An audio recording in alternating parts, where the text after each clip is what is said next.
Hi there, students. I'm XS. That's little x, little s.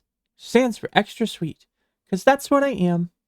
I'm a Puppy-sensei, and I make Japanese content to help you level up your Japanese language skills.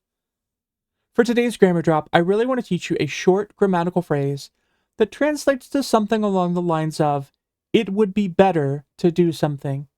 It looks like this. It's hoga-ii. The meaning of that is like, it would be better to, you ought to, or you'd better.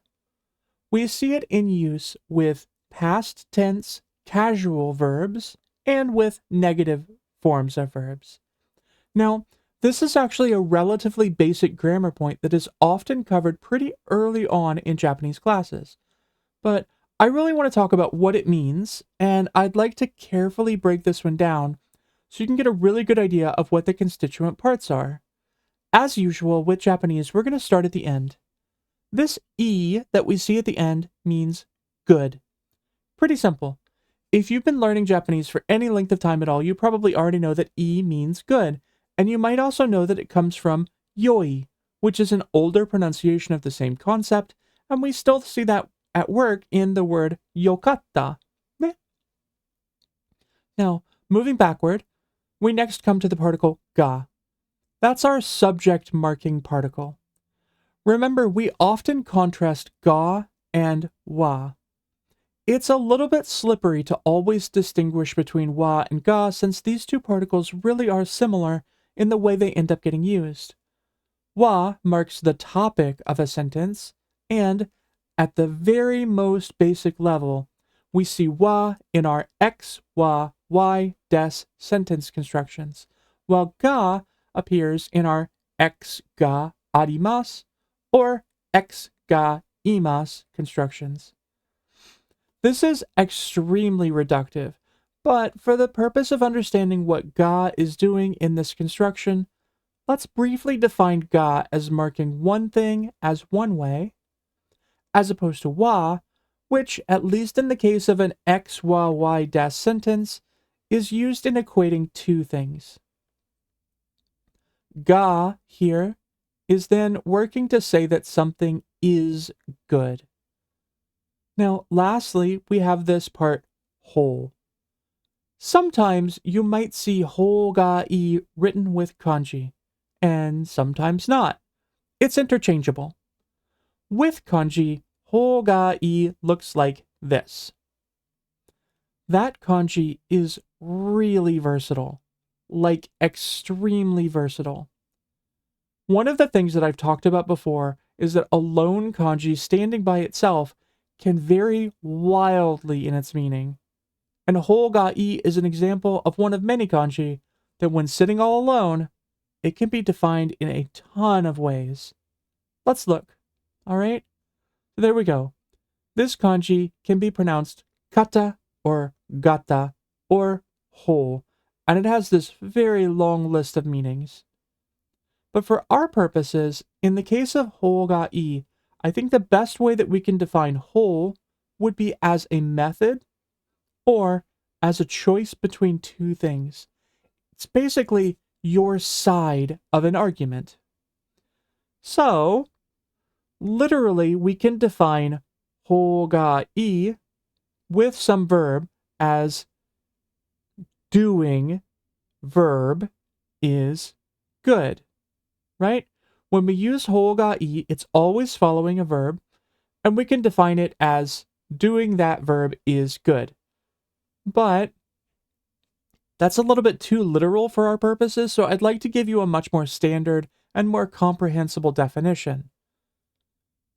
So I would define it as, it would be good if you do that verb. A couple times now, we've already looked at different ways that we can say, you should do something in Japanese. Hoga-ii is one of the softer and more polite ways to make suggestions in this style. Let's look at one or two examples, okay? This is a very basic example, but I think it well illustrates what this grammar point is all about. Itta hoga-ii. Now, that's iku in the past tense, and iku is our verb meaning to go. So this sentence means, I think you should go. 行った方がいい. But why is 行く in the past tense here? Is that because the speaker is saying that I think you would now be better off if you had left in the past? Well, generally speaking, when we're using 方がいい, we're going to want to put our verb in the casual past tense form. But that doesn't necessarily mean that something has happened in the past. From a certain point of view, what you're really expressing with the 方がいい grammar pattern is that someone would currently be in a better state if they fully accomplished something. We know that plain present tense verbs scope over these huge amounts of time, right? And they often mean you usually do something, right? Like 食べる, it can mean I'm currently eating, but it can also mean I eat, like I regularly eat something. And with 方がいい, you're definitely not trying to state that someone is better served if they did something habitually. Instead, you're saying that they would come to a better result if they did something to completion. Remember what I'm always saying about the past tense in Japanese really being the completed tense? This is more evidence of that. So the 方がいい construction makes a suggestion that someone else should do something or that they should do it to completion. They should finish it off. And therefore, we can actually revise our earlier definition just slightly. So, verb in the casual past, when we use the casual past verb with 方がいい, what we're saying is, it would be better if you got a verb done, right? Or, in other words, we end up with a meaning that's like, it'd be better if you did. Be a lot cooler if you did. However, we actually see 方がいい being played out in another way too, with negative verbs. Let's look at an example, okay? This sentence is, この水は飲まない方がいいです. To break this down, des is marking the sentence as polite. 方がいい means it would be better to do something. But ない is the negative marking on the verb 飲まない.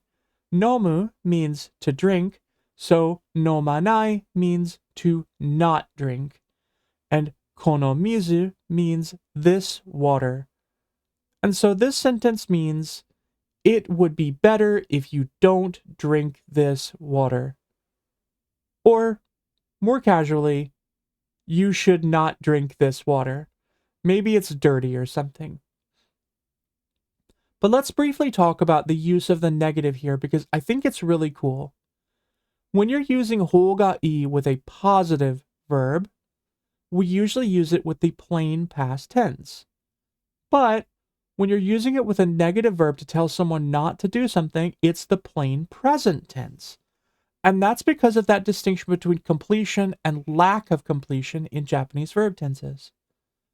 When you're suggesting that someone should get something done, you want to see that action done to completion. You want to see it completed. And so it's then the quote-unquote past tense to indicate that it got done fully and completely. You did the action that was suggested, right? But with negative verbs, you do not want to see that action completed ever, right? Just like in この水を飲まない方がいいです. You should not drink this water. I don't want to see you drink the water. Please do not drink the water. And so we have that in the plain present as opposed to the plain past because I don't want to see that verb get completed, right? I think that's pretty cool, right? So, 方がいい, it's a pretty easy and basic grammar pattern, but it actually works to help us get a better grasp on what Japanese tenses are doing, right? Because we see that in the past tense, we're really talking about a verb being completed. But in the present tense, that's not necessarily the case. Anyway, I think that's neat stuff. From my point of view, it would be good if I could see you next week. Ha! また来週!